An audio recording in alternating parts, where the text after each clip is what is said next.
Yay, so here we are. We're at We're back. Jealousy. We're back. We're in our second session of Jealousy Catharsis.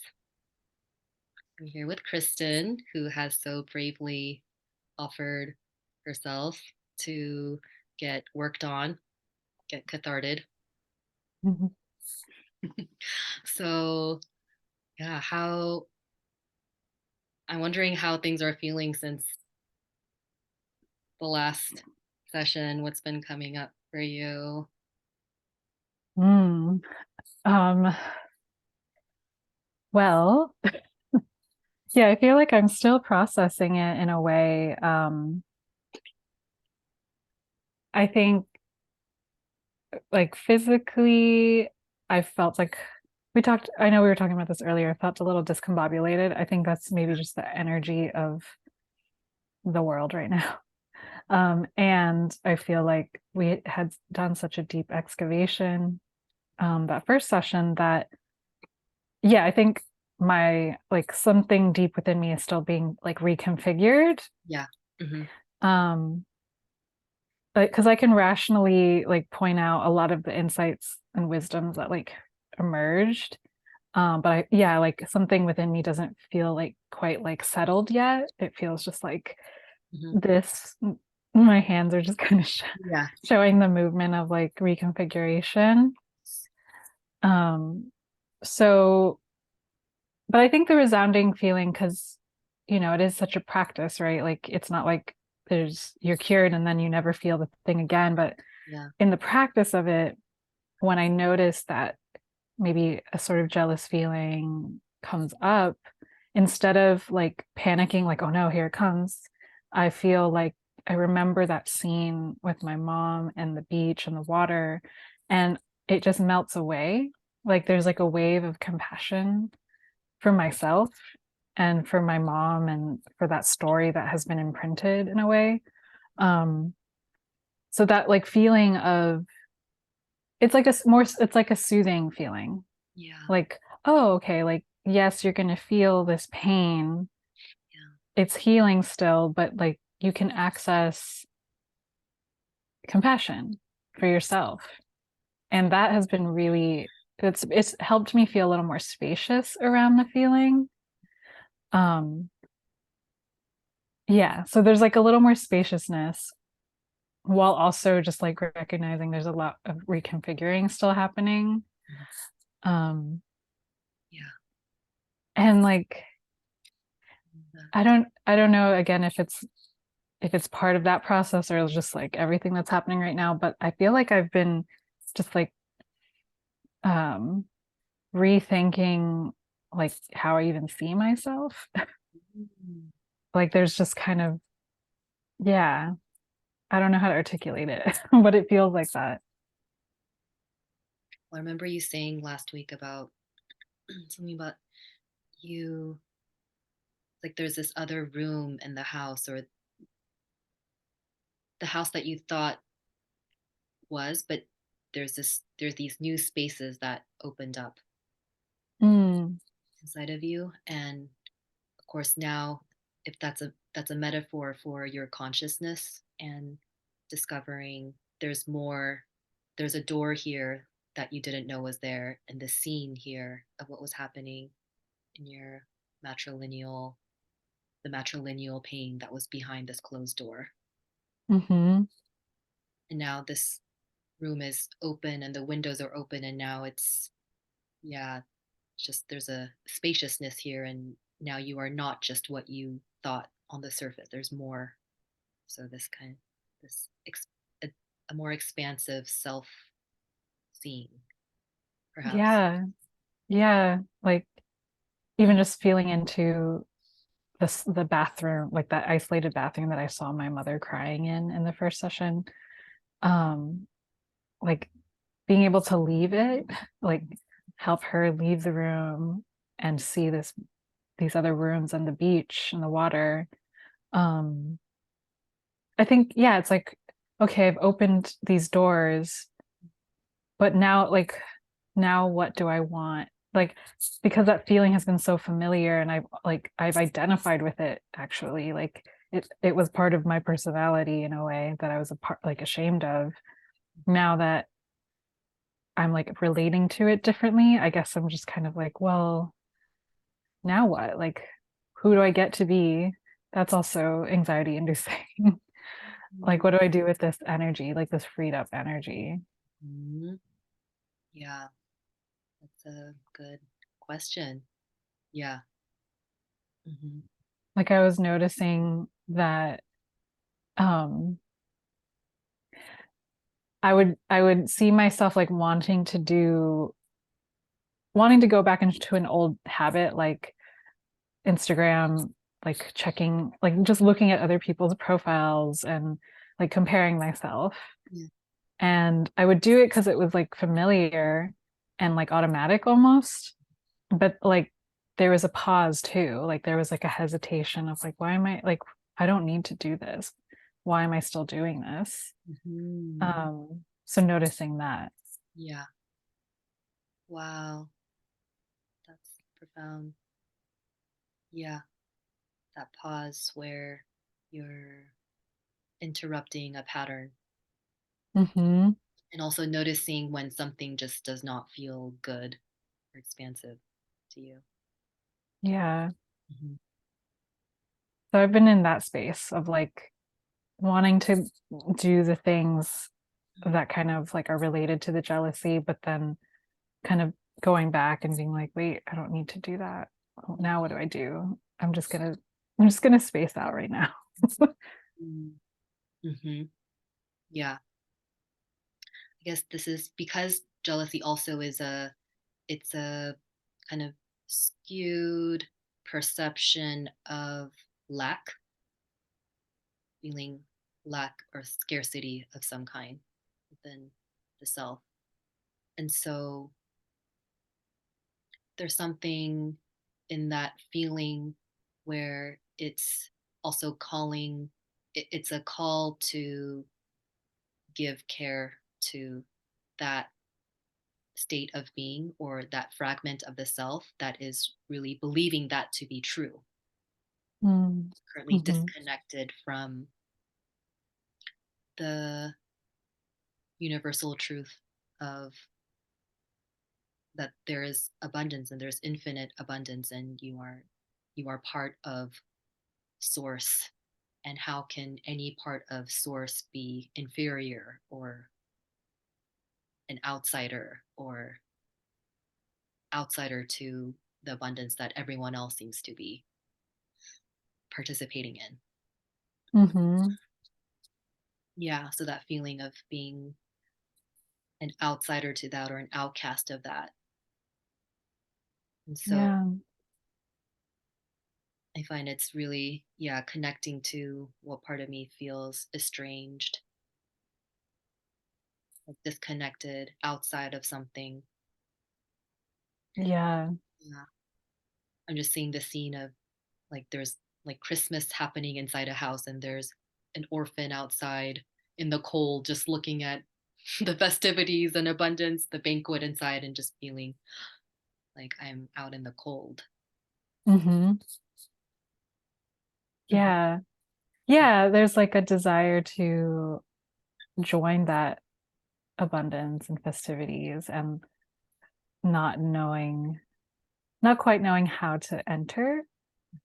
Um, or feeling like it's exclusive or it's like, yeah, like it doesn't belong to me. Like, um, if we're thinking about this like comparison game, Yeah, um, where it seems like everyone else has the thing that I want or desire, yeah, whether it's like a certain style or look or certain skills. mhm, Um, yeah, that's like another layer of the jealousy of just like how easily I can see the abundance in others, um, and not so easily access it within myself. Um, yeah.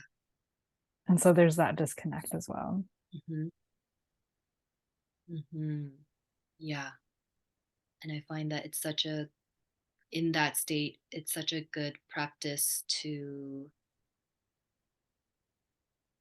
be in, like, really go direct with that part that feels the scarcity, Mm-hmm. the pain of the scarcity, and to really how you can let that part be fully acknowledged in that pain. Because it sucks to be in that state, and no one wants to feel that way, and no one is trying to feel that way, but it's something that just arises naturally, from a state of, like, again, like that false evidence appearing real, which is fear, Mm-hmm. seeing some clues that point to an existing core wound of some kind, that, I'm not worthy, or um, feeling separate from the abundance of the world, something, Mm-hmm. yeah, like it, that I'm a special case of, I don't know, something like an inferiority thing. It's because I'm inferior that other people can have it and I can't, Mm-hmm.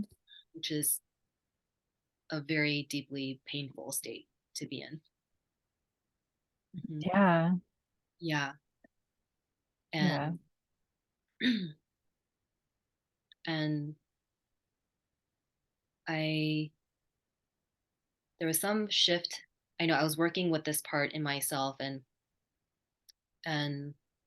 I was what I recognized in just a recent journey with that was how much actually that part needed to be, um, like, in that state, that part that feels a scarcity or the jealousy, the lack, feels like it doesn't have any value, Mm-hmm.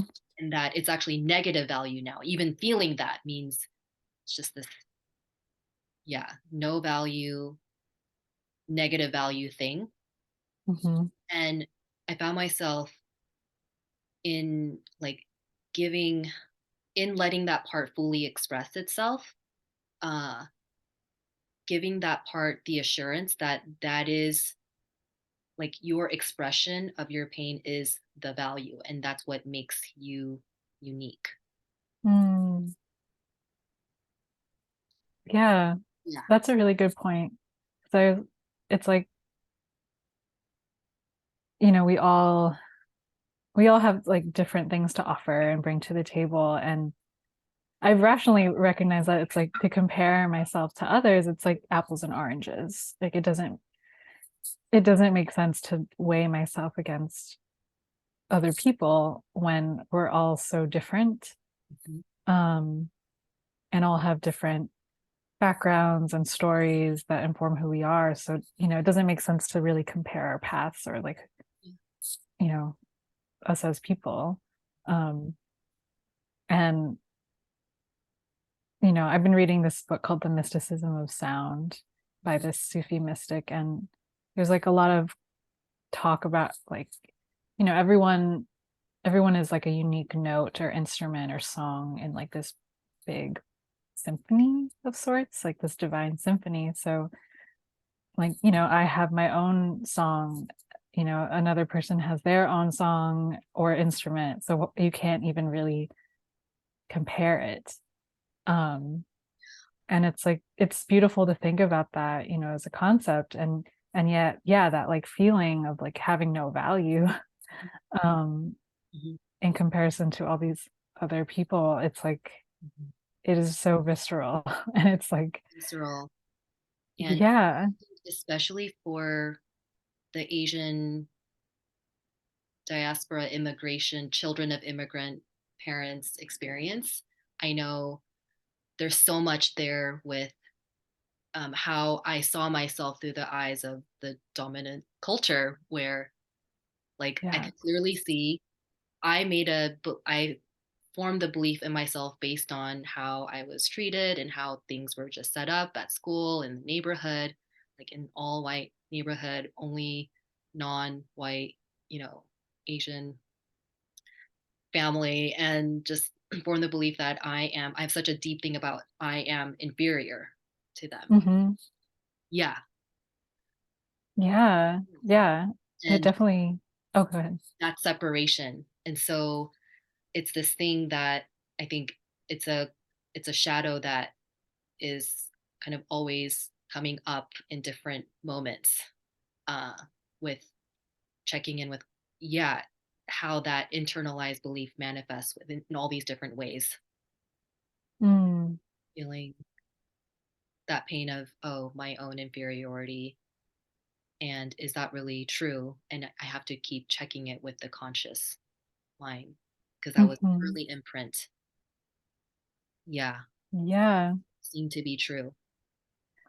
right. And it like it's hard. I mean, you touch on like even like the bigger picture of, the cultural, like our cultural upbringing. But like how do I articulate this? Like when we're young, we're not aware of the societal constructs, right? Or like um American society and like all the things that come with that. So it is easy to just think that's fact, because I think about my childhood too, where I just never understood why I wasn't included in certain social activities, or like I wasn't readily picked to be part of teams, or Mhm, if I was invited to like friends' houses, it didn't feel like they invited me. It was just because, mhm, our parents knew each other and they didn't even really want me to be there. Um, there's like a lot of memories of pool parties where, my friends are off playing with each other and I'm just like the awkward one with my floaties. Didn't know how to swim and I just didn't fit in. And that feeling actually comes up a lot even now, like just that, like, yeah, the separation of like, oh, I'm not part of this group, because I grew up in a predominantly white suburb. yeah. My parents, of course, as Philippine immigrants, felt like that was the safe place for us, my siblings and I, to grow up. Um, but it was like so removed from anything familiar, and just, yeah, they wanted to assimilate. And um of course, my parents maybe didn't see how that affected Mhm, me or my identity or whatever that is. yeah, um but yeah, I guess we can see that now as adults, mhm, understanding the bigger things at play in the yeah, world. yeah. Wow, so much there. Yeah, with childhood feelings of chronic embarrassment and shame, Hmm. wanting to belong and just wanting to, I wanted so much to just be normal, look normal. Yeah, yeah, same. All I wanted. So my family stuck out like a sore thumb in the neighborhood. Yeah. Same. So yeah, a lot there, deep, the root of this pain. So, well, I am very curious well, if there's any new, fresh sproutings of triggers or lingering things related to Mm, love, jealousy. yeah. um hmm. Well, like there's two things that come to mind, kind of like recent past, but also like anticipation of something coming up. Um, just thinking about the comparison thing. I was just, I don't know, I was up really late one night, like couldn't sleep, and um just somehow went down the rabbit hole of like, let me just, look up certain people in my partner's life. Mm. That forbidden, the icky thing that I didn't want to do. Okay. Um, and just for added context, for those who maybe didn't tune in last session, Yeah. uh, there's been a lot of pain around jealousy as it relates to my most intimate relationships, which tend to be my romantic partnerships. I do experience it with friends sometimes, but I feel like the predominant threat or fear somehow is like triggered by the romantic partnerships that I've had. And so a lot of the triggers are related to that. So yeah, in this instance, I I think maybe I just was having an off day also, and I was already feeling kind of like I was feeling off about myself. And in a way, I was like, you know what? I'm just gonna look up these people to further find evidence that I am shit. Okay.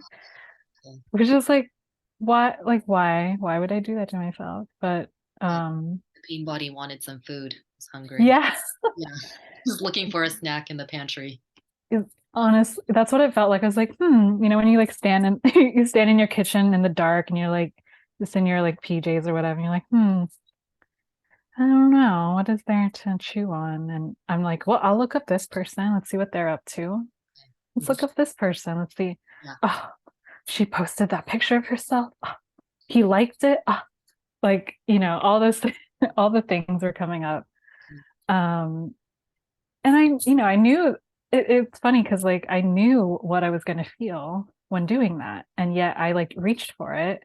Yeah. um and even now just talking about it, I feel like that swirly feeling in my stomach. um So how yeah, did it and that was feel? Yeah, when you saw his likes and the pics. um and it was, yeah, it was like it felt like the churning in my stomach. I felt like it was kind of like when you hit your funny bone and there's like that like very specific Yeah. like ouch, but then it like radiates. Yeah. It was like that in like my stomach and then moving outward. And then, my mind was like I like was kind of spinning too and like creating these stories and connecting dots that no one else is making these connections but me. I'm just like I'm really great at making up these stories. Um yeah, but it was primarily like in my stomach. I noticed that my breathing was really short, like I was holding my breath. Um and I, beyond the feeling in the stomach, I just completely like went up to my brain. Like I'm like I think I was probably in bed doing this for like an hour. Yeah. I don't know. It felt like a long time and no time at all. But when I go into that kind of triggered state, it's just like I leave my body and I'm like in my brain, Mhm. and it's like my head is spinning, my Yeah. stomach maybe is spinning, and that's like the Oh, predominant feelings. okay. And do you remember what kind of thoughts were you thinking about yourself, if you can recall that? Um, it was yeah, it was such a like chatter train of like, um, oh, maybe I should learn that skill. Maybe I'll be more lovable. Oh, Maybe I'll be cooler if I like learned how to do this thing. Or, oh, I don't look like that. Like my body doesn't look like that. Maybe I need to work out more. Or, um, oh, like this person has way more sex appeal. Maybe I need to like work on that. Maybe I'm not sexy enough. mm, Like all these thoughts of like not enough, or as if all of my skills that I've developed that I have are not enough. Like that I need to do more in order to be what I perceive to be like lovable or desirable. mm, okay. That sounds really painful. Yeah, the not enough. And so, how does it feel for the part of you that is? So, this is where I'm hearing these are two polar aspects of you. The one that's trying to get you to change, not Mm-hmm. okay with you as you are, and then versus the part of you that just is who you are. Yeah. The you that's just you as you are. How does that part feel about hearing this, your chatter? Like you need to be cooler. You need more sex. Blah blah blah. Mm. You tune into that part. Mm. It feels hard to access right now. Okay. Yeah. Um, would it help if I'm kind of voicing your opposite part to you? We can try that. Okay. Um, why aren't you cooler? Why don't you try to have more sex appeal? It's just funny now. So I'm like hearing this. I'm like, are you serious? okay. Okay, so that's good. So there's yeah. Yeah, I'm like, I mean, that part of me, I look at that part of me, I'm like, you're perfect. Like, you don't need to do more. Like, what Mm, the hell? Like, stop. yeah. You're just Okay. gonna get really exhausted. Just stop. Okay. Like, Yeah. do you really want to exhaust yourself and Yeah. like be everything? Okay. Yeah, there's like, yeah, there's kind of like a part of me that's like, cut that out. Yeah. Like, Okay. stop. You look ridiculous. You Yeah. look ridiculous. Right. But I guess in that moment when you're just in bed for the hour, it's like that part was not so present. I'm gathering. Oh, right. No, definitely not. That was like tucked away. Yeah, that one was tucked away. That was, the part was asleep. Yeah. But the dominant part was the comparer. Hmm. It was like a nitpicky, a kind of, it wasn't even like this monstrous voice, it was just like kind of like a naggy, nitpicky voice of like, like you could just learn, you Yeah. could just become a Michelin star, like, or, Michelin chef, James Beard Award chef, or you could just become, you could just work out every day. Like, Mhm. just try it, like, just do it. Like, you'll feel better. It's Mhm. like an endless cycle, like endless suggestions Mhm. of modification. Yeah.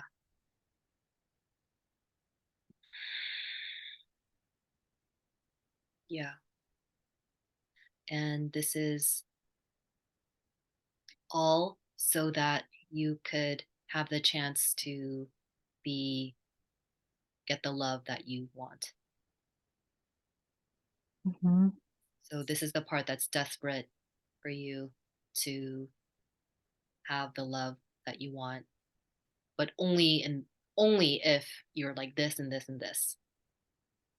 Right, there's like a conditional love. Mhm. Yeah. Hmm. So I think this is where it's um like that part of you is disconnected from the part of you that just exists as you, Mhm.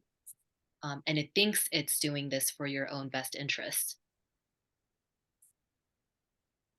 Yeah, thinking that this is the only way. Mhm.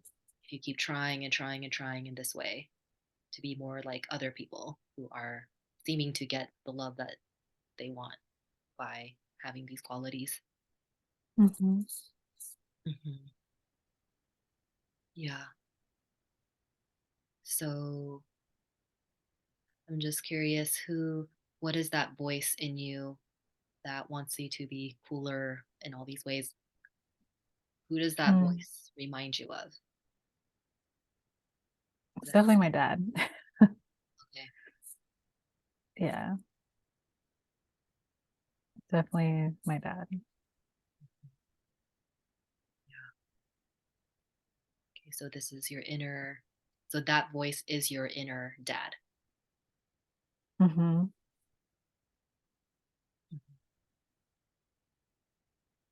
Yeah. I mean, And mhm. as I was tuning into that, I could also hear like younger me, like child me, like speaking to my dad and just being like, why can't you just love me? You know, like there's that voice of like, why can't you just love me how I am? Yeah.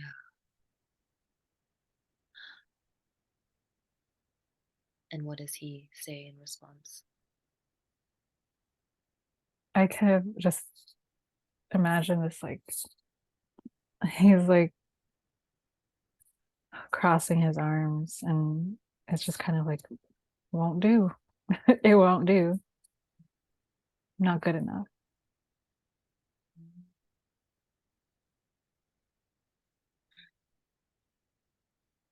And how does it feel to hear that? Mhm. Mm. Well, definitely hurts.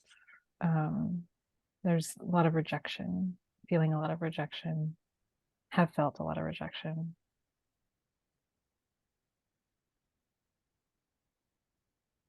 It can't just be perfect, not perfect.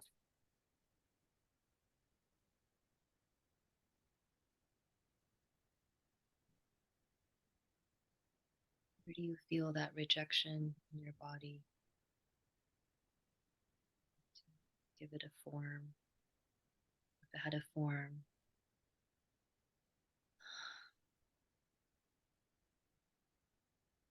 Mm.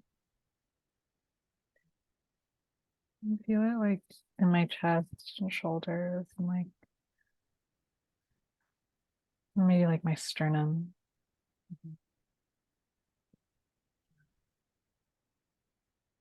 mhm, mhm. A heavy thing to hear as a child. Mm-hmm. And to hold in yourself.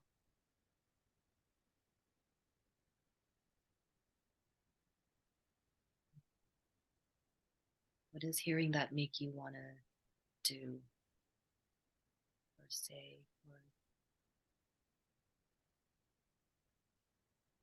Mm. what's the immediate thing that you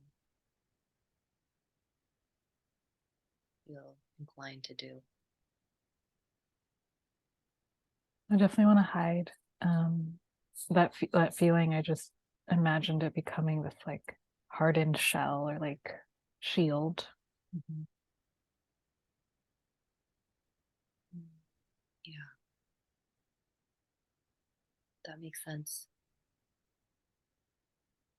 It's very cold, Mm. steel, kind of like armor shield kind of situation. Yeah.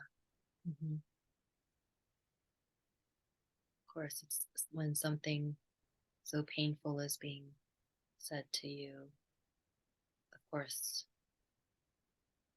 it made sense for you to put up a shield to protect yourself.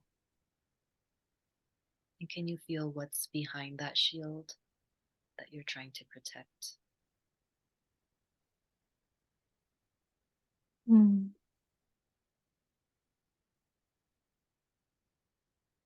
I just see a big, beautiful heart, very bright and alive.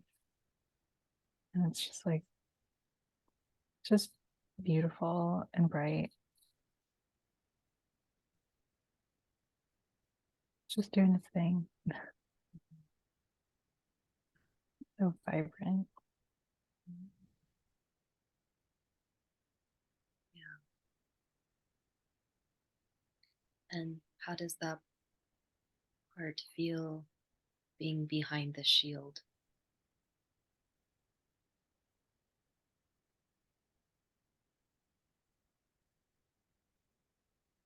Mm. Feels trapped and yeah, just like there's like a sadness.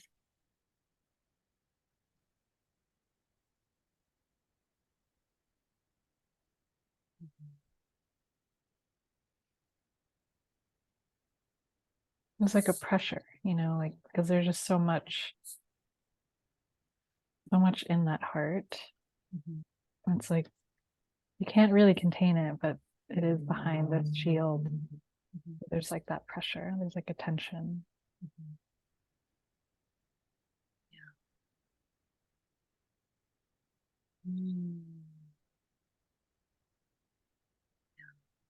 So this precious, alive thing, vibrant, beautiful thing that's trapped.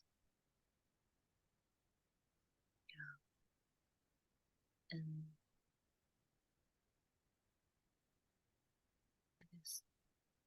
there is, so this shield is there to protect this precious thing and from the danger or the harm um, of the world outside. Mm-hmm. Yeah. And so I'm going to ask the shield in you,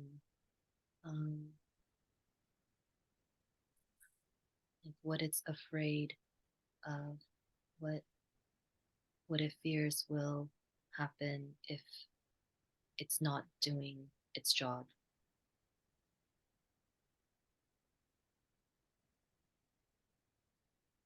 Heart's gonna get hurt, not gonna be handled properly. Someone could just smash it. Could even be my own father. And that's really scary that someone close to me can do that. Doesn't feel safe. Yeah.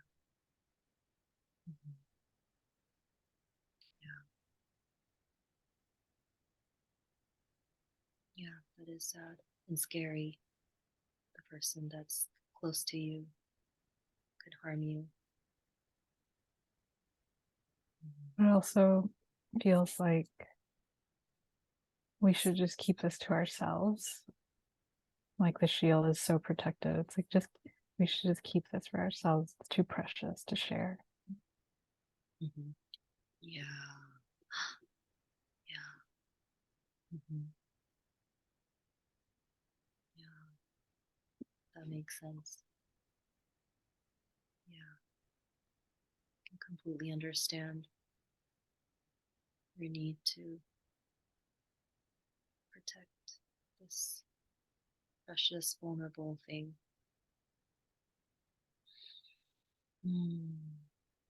But I can also see how painful it is to feel suffocated behind this.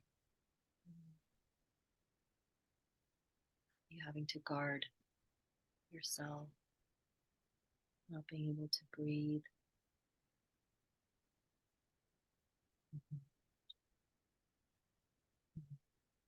Yeah. And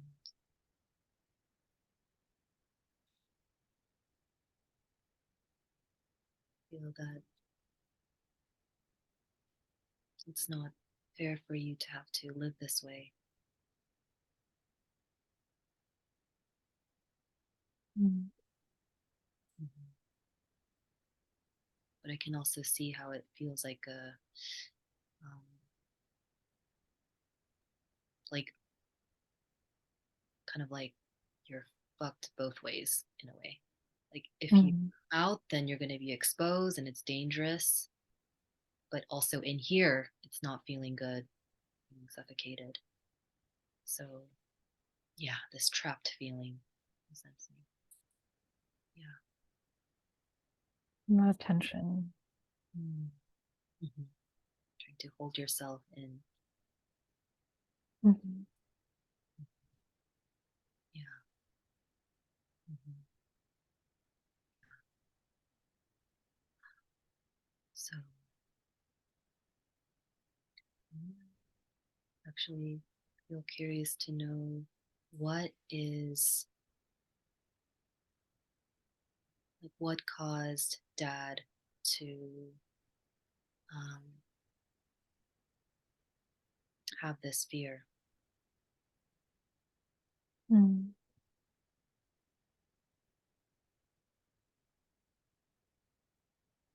What caused him to shut you down? He's really hurt himself. He hates himself. He doesn't see himself belonging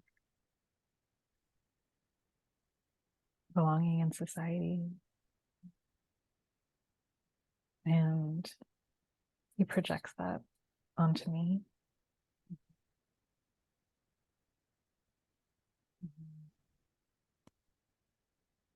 Feels like maybe if he could control me and make me fit certain standards, that he might redeem himself. But it just hurts both of us.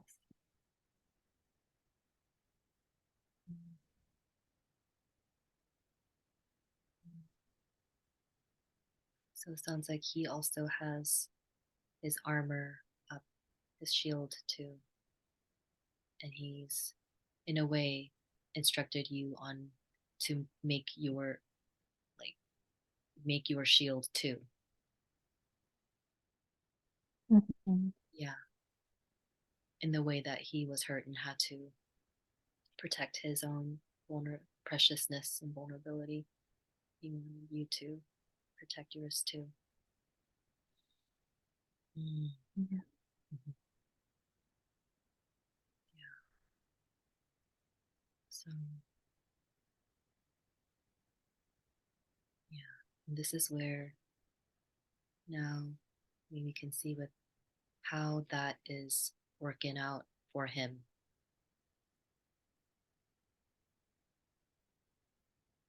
Yeah. Not working. Yeah. He's alone and he's unhappy. Yeah.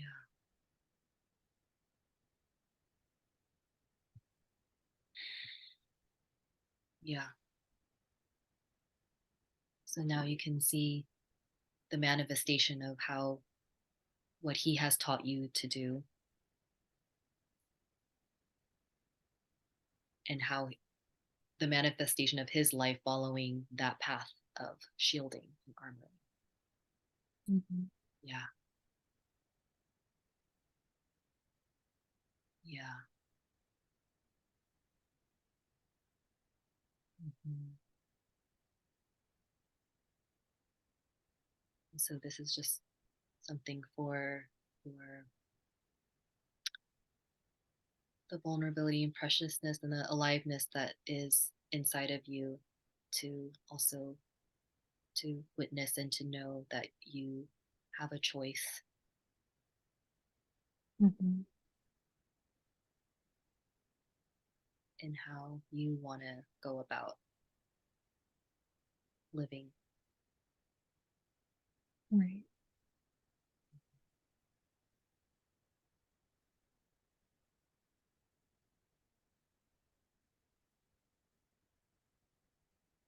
Yeah.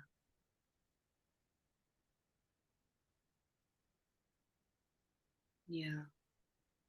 Like there is pain both ways, both paths. Mm-hmm. Mhm. There's a pain of being open and exposed to the world and not always being received the way that you want to be received. Mm-hmm. Um, and the vulnerability and discomfort that comes with that, of you like showing yourself and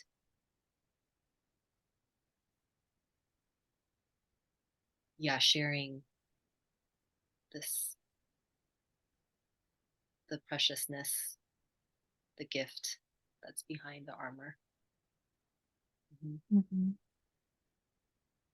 And then there's also going to be the pain of um, wanting to like prioritizing safety first and and living protected behind this armor, the shield, and the pain of having your life just be about that. Mm-hmm. Mm-hmm. So much energy in just maintaining this shield. Yeah. Mm-hmm. It's like, yeah, there's a like a hypervigilance associated with it, like a Uh-huh. mistrust. Yeah. And I mean, I see that I can see how my dad is like that and maybe how I've internalized that. Um, but then that other part of me, the one that just can be, it's like there's this conflict of like, you know, the things that I really want for myself, you know, intimate relationships and just like friendships and all these connections and community are on the other side of the shield. Yeah. And it's scary because I I'm not sure if I can trust myself to, it feels like I can't trust myself to let the right people in, quote unquote. So it's easier to just keep everyone out.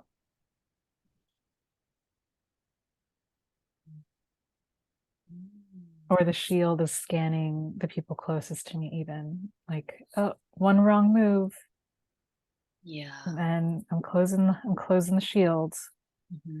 Mm-hmm. Um, or I can see how, in an attempt to bridge or to move past the shield, I've just maybe like given my heart so readily, like, here, look, and then not discerning that the other person or people are just like didn't know what to do with it.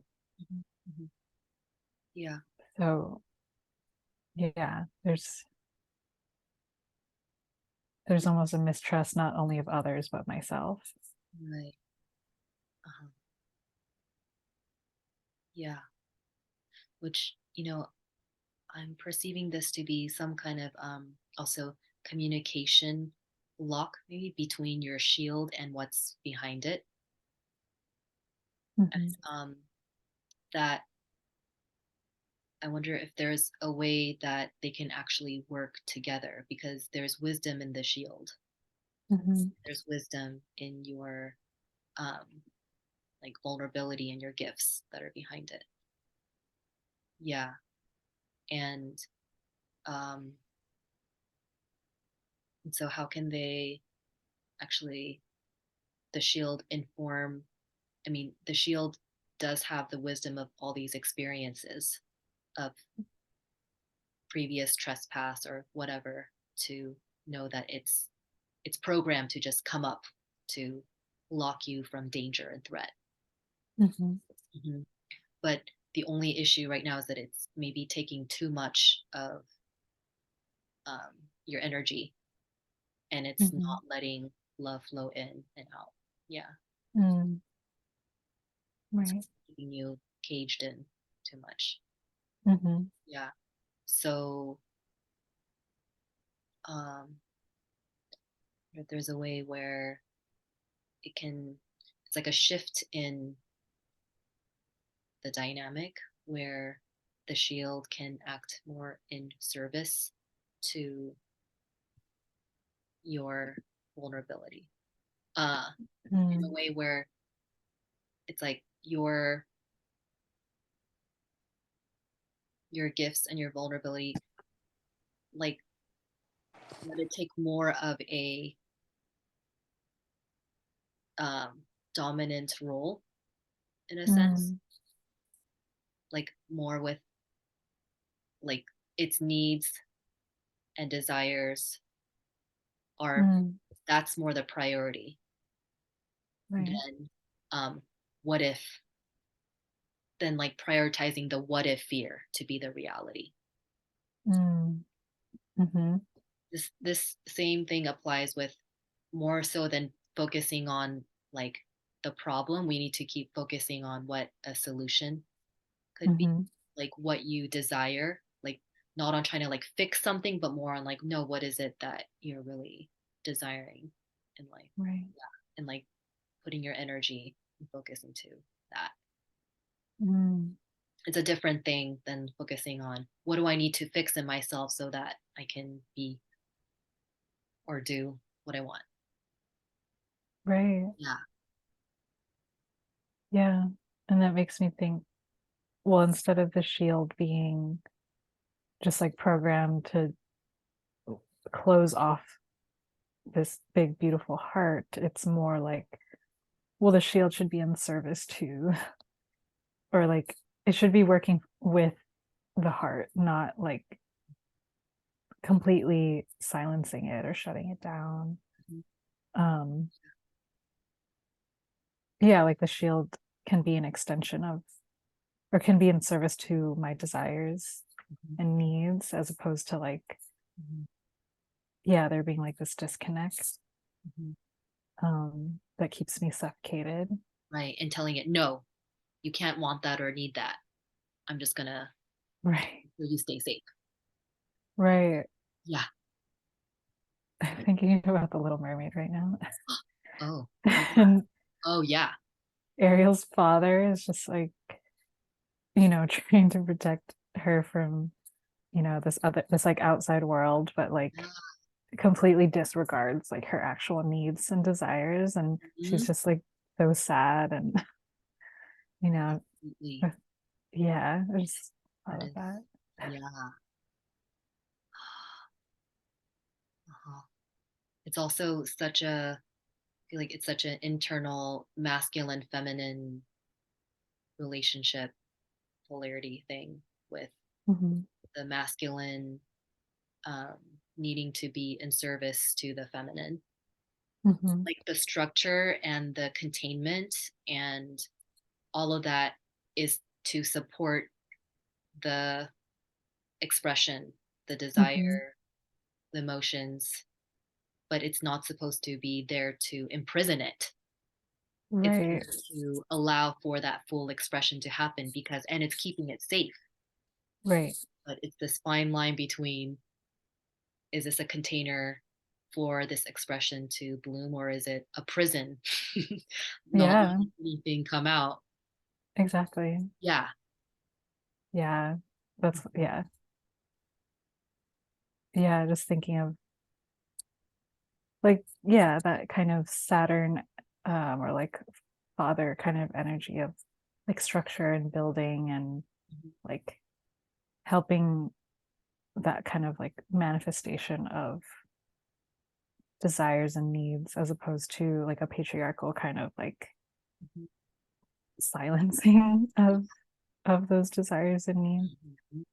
um yeah, that's a much better shift,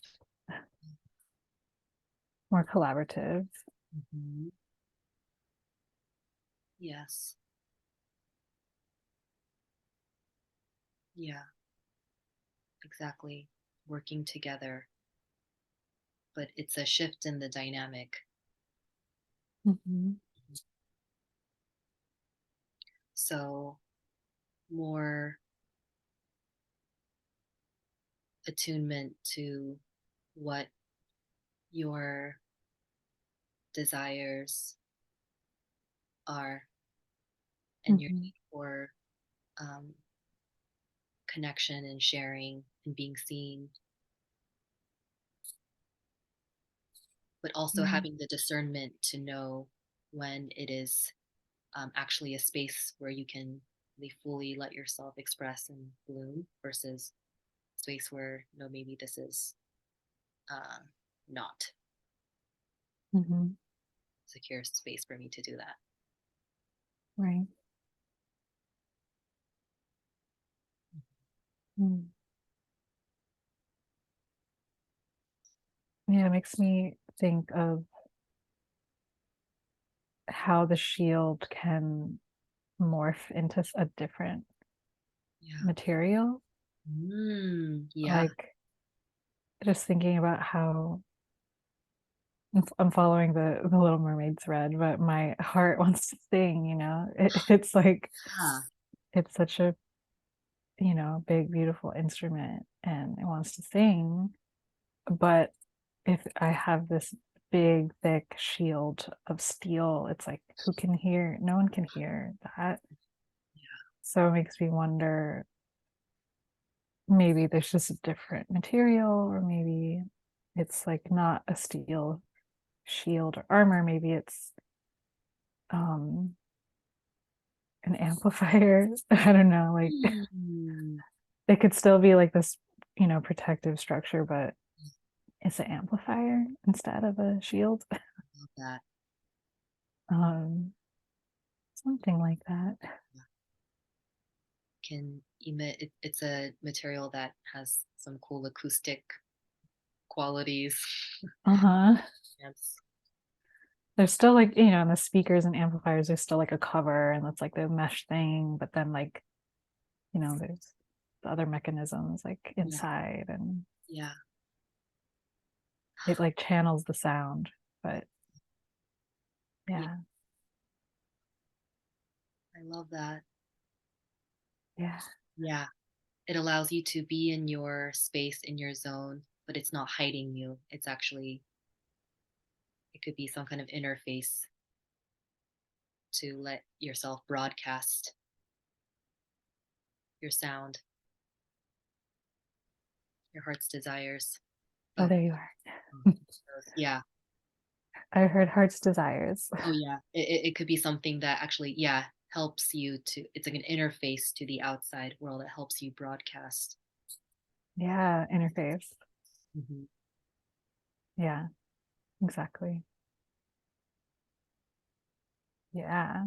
And you could play with the volume, and like there's all these different effects and like Mm. mechanisms. Mhm. Yeah, That. that feels better. Mm. Mhm. Because Yes. also, like, I think about, like the rawness of expression. Like, I obviously don't want to literally put my heart in a plate for others. It's like there's still, it makes sense to have a sort of protection, but not like to the point where there's disconnection, Mhm. or I can't connect. It's like I can't even access that myself Yeah. if it's behind this cage or like shield. Yeah. um but yeah, like a sort of interface, as you said, that I get to control, like the expression. And it's not like I'm giving all of this like direct expression away per se. um and I'm suddenly remembering something my dad said when I was younger, where he kind of was criticizing me and was just saying, like, your heart is too open, you're gonna get hurt. Like, Mm. he said that exactly to me. Like, I was always afraid Yeah. for you because you've always had such an open heart and you're gonna get hurt. Yeah. Yeah. That just reminded me of that scene from, do you remember this 80s movie, Say Anything? Like, That movie. yeah, the John Cusack, and there's this part where he wants to get with this girl and his friends are trying to dissuade him. Like, no, Uh-huh. get hurt. Right. He says, I want to get hurt. Yeah. I remember that. uh, Lloyd Dobler. Oh, yeah. Yeah, yeah, exactly. He knew what he was getting into. Yeah. Oh, So I think that's the thing with trying not living your life, trying not to get hurt. Yeah. yeah. And it's valid. It hurts. Hurting hurts, you know? Yeah. Hurting hurts. That's a t-shirt. But then trying to live so safely and just having that shield and not trying to get hurt. And it's like, that's another kind of pain of not Yeah. being alive. Yeah. It's pretty masochistic, actually. Yeah. Like at some point it, yeah, it's just the pain of not being able to fully express myself Hmm. and be disconnected from everyone. Yeah. So it's almost like that's seeing the reality of that, kind of let that be a inspiration, the inspiration, the driving force to actually let yourself consciously choose pain. Choose the Mm, pain that, what's the pain you choose to live the life that will be truly meaningful and fulfilling to you. right. And also like trusting that I do have the agency to say, like, have a safe word, right? Like, Uh-huh. be like, all right, that's enough. I don't like that really hurt. Hmm. Like, I can enough. Hmm. um, Yeah. yeah, yeah. Like, yeah. It's also funny that you brought up Say Anything because there's that scene where Yeah. the like Lloyd is like holding up Oh the yeah, the speaker. boombox, Yeah, the blue the box. speakers. So just like going back to the amplifier of the heart. He was so amplifying his heart. Yeah. Yeah. Love that. Mhm. Yeah, the pain you choose to let your heart Mhm. sing, let your Yeah. heart be seen. Yeah. And it's also like about building tolerance, right? Because I think if you shield yourself or like shelter yourself for so long, like any little thing could be perceived as like Hmm. earth-shatteringly painful. Yeah. Hmm. But like we can shift our tolerance Yeah. um Yeah. in some ways. Yeah. Yes. And just see that pain as, this is me growing. This is Hmm. me expanding Right.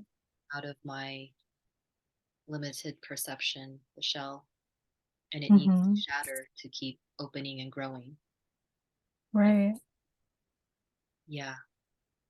And I think like I'm realizing there's a difference between like pain and discomfort and like actual harm.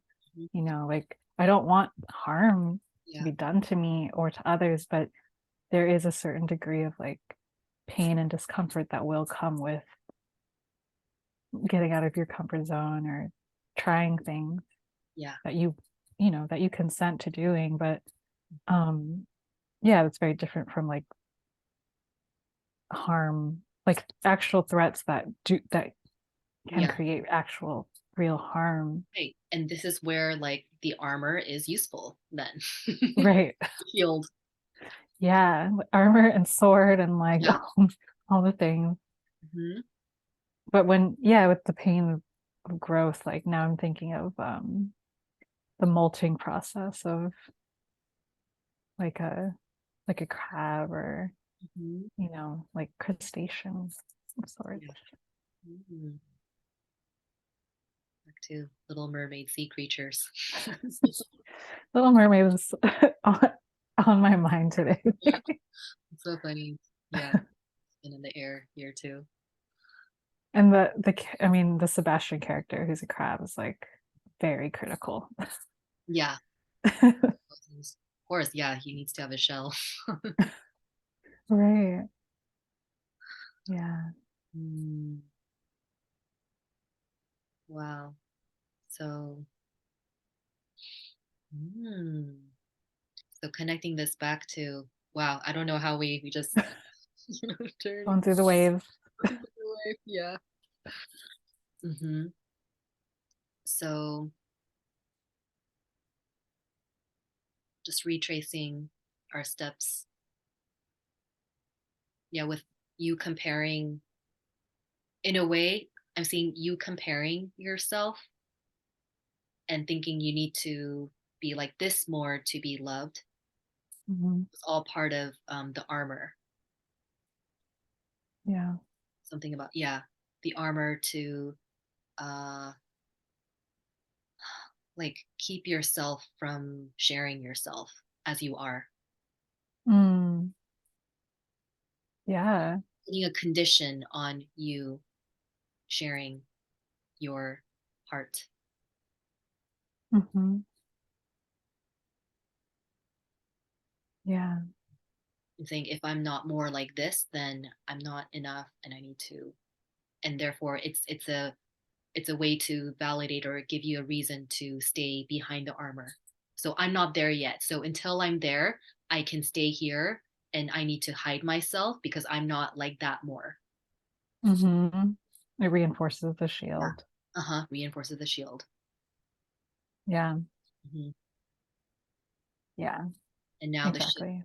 the shift to now, no, the shield is transforming into letting yourself, letting letting be amplified, the inherent beauty in the truth of who you are now, that it is enough and it is divine, it is beautiful as you are. Mm. And the only thing that was the issue was blocking this, your giving and receiving to happen. Hmm. So Mm. change that armor into an amplifier of this, but also thanking the armor for what it did to help you shield from something that was perceived to be a threat. Right. It can still have its job to do that for actual threat, but knowing that no, actually the real threat now is you hiding yourself in the world and not actually living your Hmm. purpose and letting it be Exactly. heard. Yeah. It was a great summary of that whole journey. Yeah, exactly. Well, Yeah. I love too that it's not about like discarding the shield as if it was wrong or like yeah, it, you know, it serves its function and has a time and place, yeah, but it too can also change to meet my needs now, yeah, my desires now, and this like thick steel shield is not working anymore. yeah. Not working. Yeah. Mm. So the next time you feel triggered or something comes on with you getting into compare mode, yeah, um, that'll be a signal to you to pause and Hmm.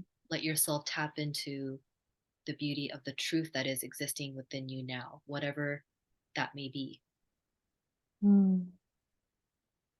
Yeah, I think that the now part is so important. Yeah. Not like, oh, in the future when I do XYZ or, Mhm. you know, yeah, exactly. Yeah. In the now of like, and if there's pain there now with feeling like you're not enough in that moment, Hmm. amplifying, like bringing the spotlight to that pain of not enough and Hmm. letting yourself like cherish yourself in that moment and give Mm. like comfort and care to the part that feels not enough. Right. Mm. That feels very soothing.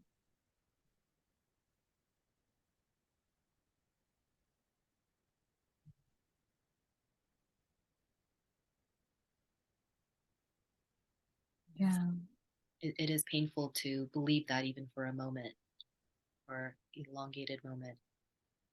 And I Hmm. feel like until that pain gets acknowledged of how painful it is to believe that, yeah, then kind of we kind of still stay stuck as if it's really true. But Right. it's important to, yeah, let that pain be acknowledged and give it a chance to um, like be like that pain to transform into in that acknowledgement there's some alchemical thing that happens in the acknowledgement of believing that Yeah. Mm-hmm. Right. Letting that pain be seen and heard as opposed to like dismissing it or Yeah. ignoring it. Mhm. And then once that has happened, then you can start to introduce what is what is the opposite of this thought or belief. Mm. And find proof or like evidence of the opposite being true. Mm-hmm. Mm. Yeah, that pause is so important because you really can't access that other thinking without Yeah. pausing and slowing down. Yeah. I noticed that it like just creates more conflict when I'm in the midst of like that like triggered feeling and trying to will it away of like no, like you are beautiful. It's Yeah. like an Right. aggressive like you're beautiful. And there's a Just part that's just like, no, like, are you kidding me? I don't feel that. right. Yeah. Yeah, right. Hmm. Wow, to have emotional intelligence with Yeah. oneself. That's why it's important to work with it like emotionally before like, and then the mental will follow for it to actually work on the emotional. But the emotional place needs to be first really like acknowledged and validated and just like spent time with in that care zone first. Right. Hmm. Yeah. Yeah, I think without that process, I wouldn't have been able to acknowledge like the way my heart looks behind the shield. Because Yeah. yeah, it's much more than I like was allowing myself to see too. Yeah.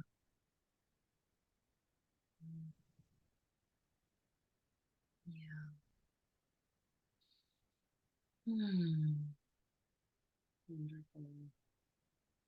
Well, how are you feeling? Yeah, I feel much lighter. Um,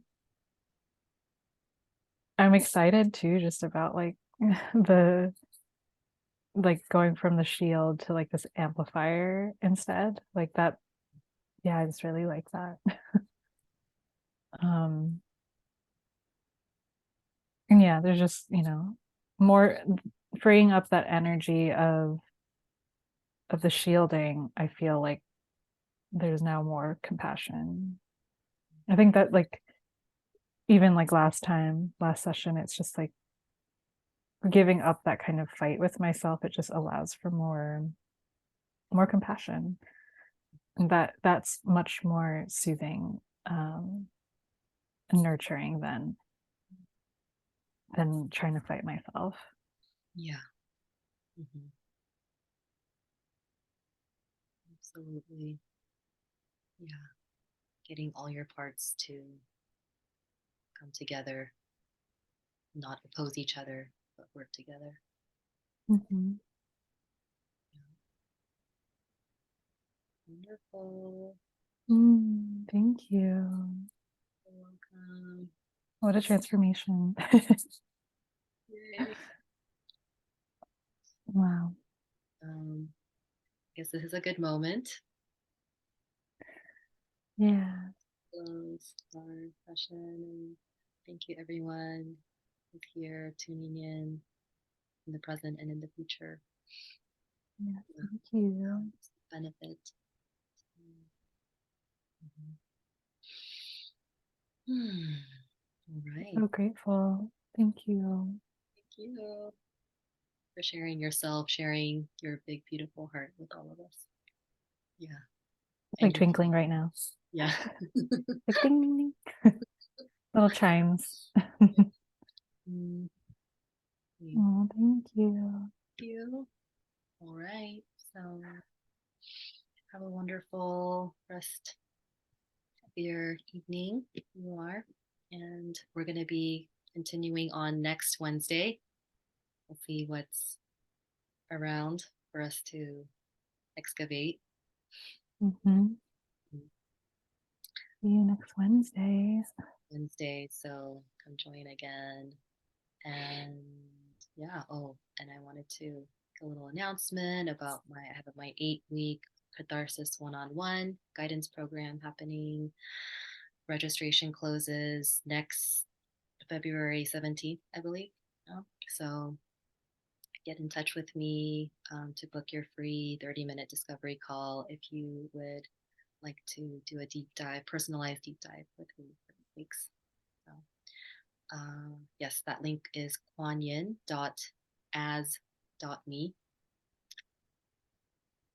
KWONYIN.as.me to book your call. And yeah, that's what's going on. So have a good rest of your evening, everyone, or afternoon, wherever you are in the world. Sending you all so much love. Thank you. Until next time. Next time. Okay. Bye.